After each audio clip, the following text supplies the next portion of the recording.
Bottles. This is G. We're playing more Psychonauts. I'm ready to get this on the road. Let's go. Hold on, let me think about that for a minute. Yeah. No. No. Haven't played this game in a long time. Yeah, it's been a while.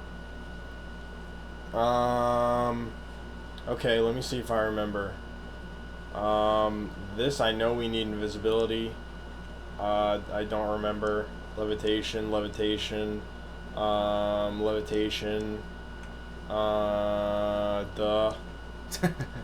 Not here.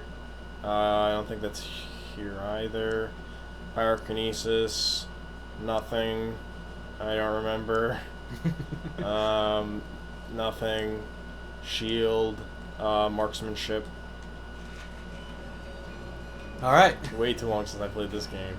There are a few of them. You still remember it more than I do. Yeah. Like, I don't... There are some I just can't forget. Yeah. That's like the one, like, amazing thing that I'll never get how you do it. When there's collectibles in games, for the most part, you know exactly where every single one of them are in, like, every location. Yeah. It doesn't leave my mind. It just stays there. Yeah. Especially because I played this game a lot as a kid. I played this game a shit ton. Yeah. Like, multiple times, not just once. The last time I played this game, I 100%ed it, and that was kind of a hassle. I heard that getting up to level 99 is really ridiculous because you get unlimited ammo. Yep. My favorite thing, though, is when you return all the brains to the kids, you get health regeneration. Yeah. Which is really fucking awesome. Having health regen is really just nice. Yeah. You know what the worst thing is, though? No. If you're going for a 100% run... every fucking time. Yeah. If you're going for a 100% run, do not, and I mean do not go to the meat circus until you're absolutely sure you have everything. They have a pop-up that explains that. It's like, warning, point of I know, no return. but sometimes you're like, oh yeah, I probably have everything, and then you have like, you're missing like one figment. Well, your problem was you're missing a card, right? Yeah, I was missing a card. I was like, are you fucking me? So I had to start the whole game over again. Because there's figments and stuff in the meat circus. Yeah. So, it's like... You know? Which we'll see the meat circus later. Want to meet them, miss? Oh, fuck, where the hell am I going? Some of you might be thinking, wow, we did this last time. I know I'm not. And my reply is, yeah.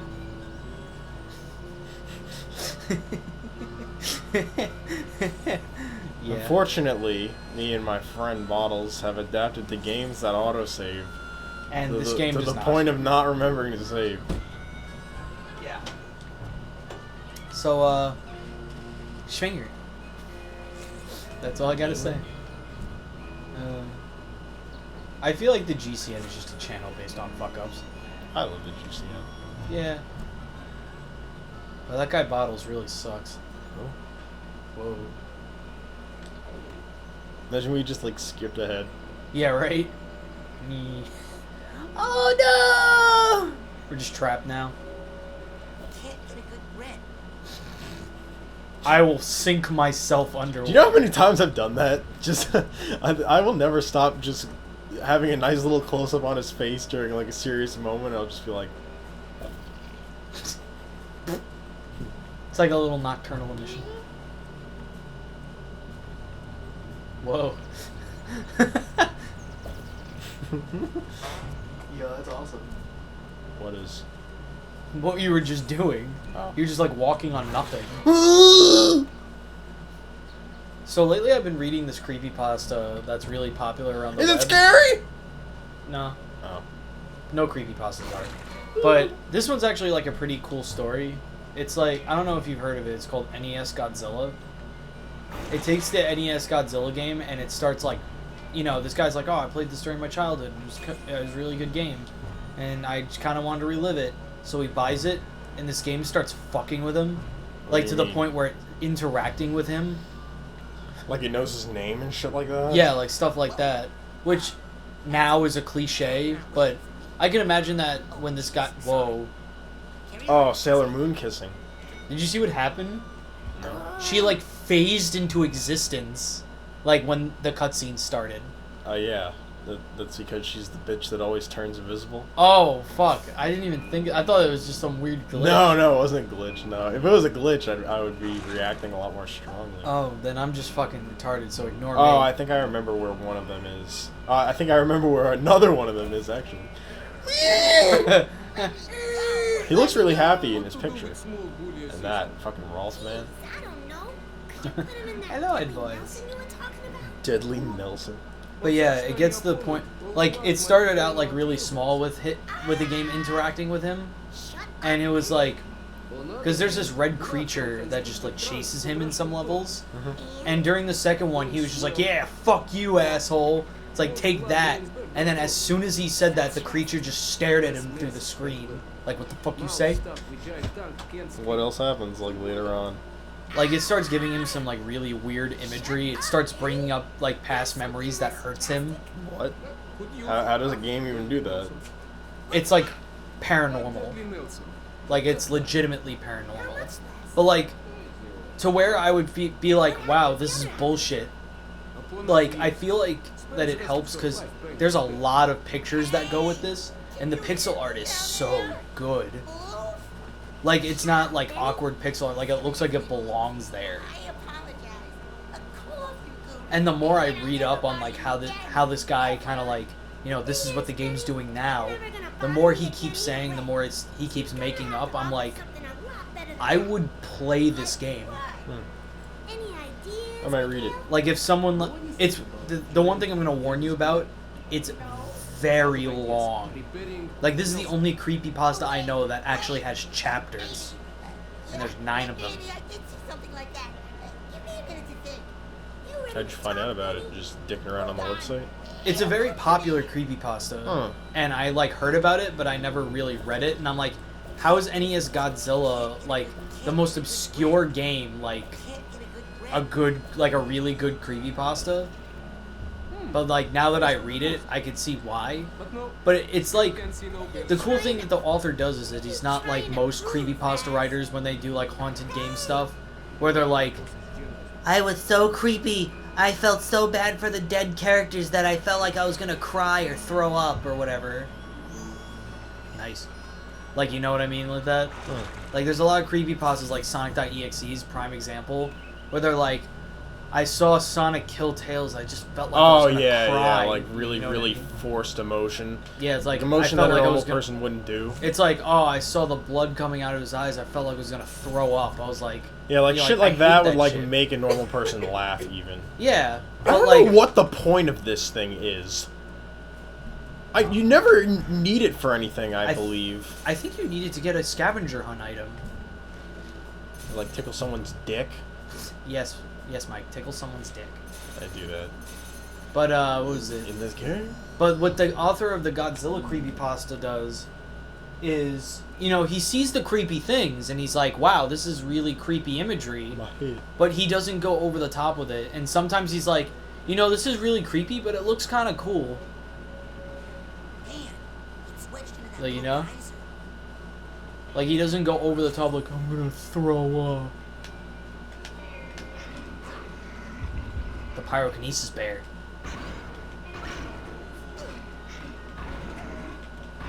No, you're thinking of the pyrokinetic lynxes. Yeah, This you're right. is a fucking telekinetic bear. Yeah, now he's That dead. gives me health. I love how that shit's only supposed to exist in, like, the mental world. But it's Yeah. like, here's some in real life. Just to heal your sorry ass, of course. I don't know. Yeah, there are very few, like, creepypastas that I think are actually good. Like, I think I can only name, like, 2. And that's including NES Godzilla. The other one being No End House. No End House? Yeah. I've never heard of that before.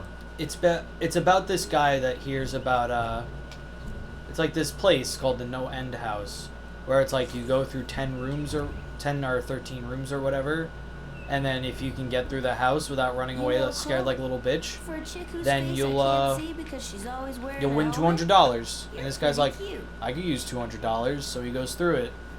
And, you know, it starts out pretty, like, you know, like stock Halloween, like little skeletons or whatever. But then as he goes in, it starts psychologically just, like, fucking with him. That's totally close enough. And the ending's a little creepy, like I'll say. Like, the way it's written, it's really cool. And I remember I was shaking my pants a little when I was reading towards the end. But again, that's another creepypasta that's really long. The longer ones are usually the better ones most of the time, because they don't rush Molly, everything. we need to work on you a little. Though sometimes reading really bad creepypastas, like, Are just entertaining oh, in they're themselves. so funny. Like, me and Jess read bad creepypastas all the time. And there's this one called, like, Spirua the Fox, which might as well just be a bad Sonic fan fiction about, like, yeah, Spatula the Fox, as we call it. And there's literally one line that I can never get over because it was just so fucking funny. It's literally, like, it was after this girl, like, ripped apart one of her friends or whatever, and the popular girl goes up to Spirua and she just goes... Ripped apart her friend? Yeah, like, she turned her into a robot or whatever. And the popular girl goes up to the main character and she's just like, "You're evil! Jesus didn't make you!" What? What the hell? I'm like, I had to, like, mull over that for a second. I'm like, Jesus didn't make you? What the fuck? And then there's, like, a Toy Story one that I read that just made no fucking sense. Like, one second he's talking about how, like, this Woody doll keeps haunting him, and then the next moment he's, like, in Burger King. Ah, let go of me. I didn't even know you could kill the bear. Yeah, you can either shoot him or just beat the shit out of him. Yeah. I forgot how useful marksmanship actually is in this game. When I first played through this game, I never used marksmanship. Except for situations where I needed to. God, you're so slow. If there's one thing you learn from reading bad creepypastas, though, is that... Storyboard and editing. One thing you learn from reading bad creepypastas is definitely, like, all the, like, cliches that, like, everybody uses. Like, what's a good example of a cliche that everyone uses? Hyperrealism. Oh my god. The hyper-realistic eyes! Yes, yes. Oh god. Hyperrealism, lots of blood. Well, blood is obvious, because, I mean, like, horror aspect usually involves someone dying or getting hurt. Yeah, but, like, I read more, like, gaming creepypastas, because I find them more funny, because they're all the fucking same. And, like, almost all of them are just, like, they had these gaping eyes, and the blood ran, like, there was blood coming out of them, or whatever. Or, like, oh, someone died, and just the blood was everywhere. Hell, there's even a troll pasta out there called Blood, which is literally like the blood was bleeding everywhere and it was so hyper realistic and all that. And it's like, and then the blood was you, and you were started bleeding. What? The blood was you? Yeah. Not the blood was from you, but the blood was you? Yes. It was like something like that. Troll pastas can be really funny sometimes, but most of them, even most troll pastas are kind of garbage. Because they're just like, as long as... There's a dinosaur bone just floating up here. Sweet. For no true reason. Yeah. Oh, wow. That's 4 levels. I'm slowly starting to remember and find shit that I forgot where it was. Mm-hmm. Just by exploring this game and collecting shit again.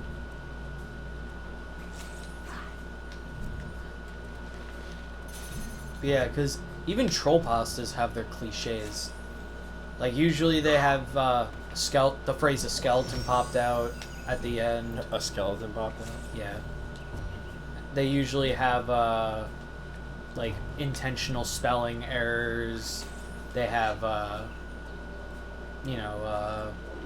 Patrick's somewhere in there. It's like, sometimes even the troll pastas get really predictable. Ugh. God, so many fucking cards, man. Yeah. How many cards are there in the game? I don't know. You should know that one. I didn't 100% this game. Dude, I 100%ed this game such a long-ass time ago. Damn it. I don't even remember. Oh, yeah, I can't forget the Fidelity Idol. Fidelity Idol is here. This one, I don't even know how I got this one when I was a kid.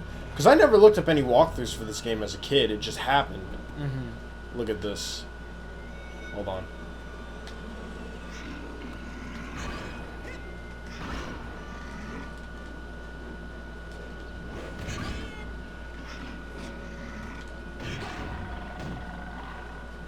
So, No! see this beehive? Yeah. Come on, baby. There we go. What the fuck?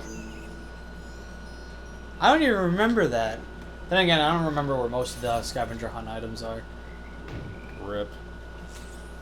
Well, you smacked. I guess that's kind of the same. He smacked? Not exactly. Ah, the campfire area. It's in the campfire. I like just edited with E the first episode of Psychonauts, and I found like there was the one part where you know how like in the beginning Oleander. Did I say something stupid? No, it was me. No, it was more of like a weird thing because it was like in the beginning of the game. There's you know the part where he's like, "My name starts with a D is Raz." Like, you know, like Yeah, that part. What about it? I laughed, like, while me and E were editing it, and then literally, like, 2 seconds later, I laughed in the recording. Like, in the same exact way. I was like, what the fuck? Slam Dunkinist. That happens sometimes, where, like, me and E edit something with that I'm in, and then, like, I had the same exact reaction that I have in the video. That's really funny. And then there's, like, Juan, where it's, like, he says something terrible in, like, the video, and then he watches it later, he's like, I don't remember saying No, that happens to me, too. Trust me, man. Yeah. Happens to me sometimes. Sometimes I really make myself laugh. Sometimes I really make myself wonder. The fuck was going on in my head? Is it mostly in Sunshine? No, that is usually just me intentionally being a moron to really fuck Peter and his psyche. Because for some reason, Peter, he says he's an insanely rational guy, so he can't, like, accept shit that's too weird. Yeah. He tells me that all the time. He's like, whenever you talk, I feel like I'm gonna have a mental collapse. And he's like, it's also gotten to the point where you make so many fucking sound effects. I'll just be sitting at home and I'll just start making sound effects. And I'm just like, and I'm the cause? I'm sure it's like a combination of all of us. We really just kind of broke down his psyche once he like ever since he joined. I just clipped through Yeah, that it was song. weird. I gotta turn this off. I'm cold. Alright. Yo, that reminds me of when I was playing Evil Within with Phil yesterday. I found that in the intro cutscene when you're walking in the building with your two partners, I found that if you like walk into them enough, you'll just phase right through them. It was really fucking funny. Like, they just be walking and then you walk into them and, you know, you get the collision and then you just go like a fucking ghost. I'm like, I was the ghost the whole time. What the hell was that? Dumb. Boing. What the fuck? It's because I guess he has to impact, like a solid surface. I'm assuming that in the game's coding, this doesn't count as a solid surface. It counts as, like, an interactive platform. Mm-hmm. So, like, you can't complete the slam. You just slam through it. Whoa.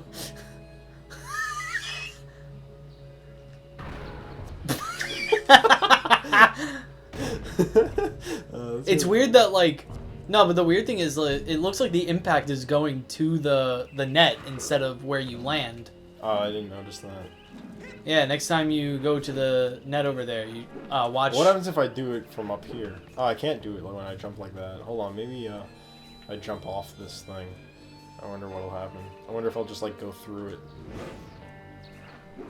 No, that time it made me jump. Yeah, it made you bounce. That's weird. Maybe it's just that one net that's, like, glitched out. Oh, no. There we go. It's the levitation slam. For some reason, it doesn't follow through until Here, it's solid ground. Watch when you go on the ground. Oh yeah, you're right. That's weird. Yeah.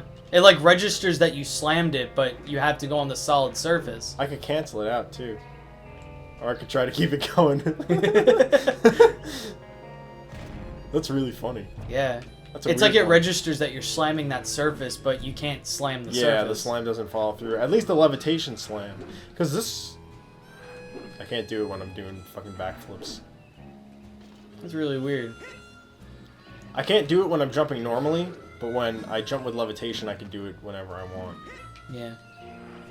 I never... Like, there's one thing in games that I don't really get sometimes, is when... Because in some games, there are ways that you can just warp straight to the credits. Like, and it's kind of weird to me, because it's like... It usually happens when the game doesn't know what else to do. So, like... It's like, why is it that when the game doesn't know what to do, it's just like, you know what, fuck it, I'm just gonna end. Yeah, versus, like, crashing. Yeah, you like... know? Like in that Kirby's Adventure speedrun I showed you. Yeah, I watched that. Where they, like, he went into rock form underwater, and then it sent him right to the credits, like, after he paused the game. There are a at lot of specific games frame. that are like that. There's, the first, A Boy and His Blob game that does that, for whatever Yeah, fucking reason. yeah. How do I get up there? I don't even remember how to get up there. Yeah. I know that there's a card up there. Link to the Past does it, too. I really don't remember. I have no idea how to get up there. What about that net over there? Well, I get to the top of that and then I can't do anything. Try... I don't know. Nope, that ain't gonna do shit. I can get to that one on the bottom, but then when I get to that, I don't know what to do. Because I can't really do, like, that high of a jump off of a net. Yeah. I was thinking maybe you jump to the net on the other side of it. Maybe. Maybe if I, like, do a double jump and then levitate, I'll, like, just be able to grab it. Yeah. Like if you go to the tippy corner top. Yeah, like right there. Oh, yeah. I should be able to make that. I just have to position myself a little bit better. Yeah. Yeah, there we go. Okay. And then there's that thing right behind me. There's also that. Oh, there's that there. I think that's all that's up here. Yeah. It was just that one card that I had to get. And then there's the other thing. It felt good. God damn it, Mike. Oh, man. Oh, yeah. Isn't it where you have to, like, pyrotechnic the ice or whatever? Yeah, it's like a fucking old refrigerator. Yeah. You get the turkey sandwich. Oh, I missed that sound. I remember my friend's son taught me how to do that. Like, he made that sound, and I'm like, what? Like, that's really funny, but how is that possible? That's what I think about most of your sounds, Mike. You just push air out of your canine teeth. That's how I make it, at least. Mm-hmm. What the fuck? I can't quite hear you. Speak up. Mambo. Donald? Yo, bitch. Yo, what's up? What up? It's me, Blast Open. What The fuck are you doing? I can't quite make it out. But something coming out of those speakers reminds me of my nightmare. Well, we should probably continue this next time. Is this how you tell girls you have a crush on them? It's annoying. That's how you tell them they're hot. Good night, everybody. Coordinates. If you like the video, like it, comment, and whatever. Stop telling them that.